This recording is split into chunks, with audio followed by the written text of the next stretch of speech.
Now, merong mga tinatawag naman adenomyosis. Okay, ibig sabihin nun, imbis na lumalabas yung dugo sa matres, bumabalik. Sumisingit dito sa muscle layer ng matres. So, tuwing nagme-mens ka, dinudugo din siya. Okay, yan, nakikita yan. So, ang mangyayari, lumalaki, kumakapal yung wall, hindi lining. So, iba yon ha?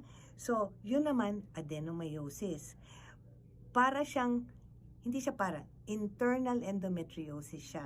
Endometriosis, ibig sabihin nun, imbis na lumalabas ang dugo, bumabalik sa matres. So, makikita nyo yan. Makikita nyo to, ito yung puwerta, pwedeng maging site ng ectopic endometriosis, pwede rin dito. Okay? So, ito ang kwelyo ng matres. Nakikita nyo yung puti. Pag may puti, baka cervical cancer yon, baka may polyp din sa cervix. So, ito ang iba-ibang pwedeng maging causes ng bleeding, discomfort, prolonged menses, spotting during, in between, or after your menses. Okay?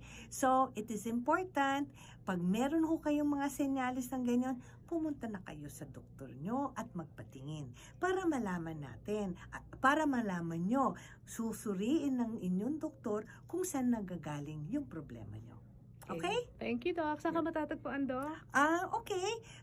You can call my clinic number 0917-5893-511 if you want to make an appointment with me sa Makati Medical Center, room 248, Tower 1, Hall C, or you can actually reach me at Calamba Medical Center, Tower 1, room 1006.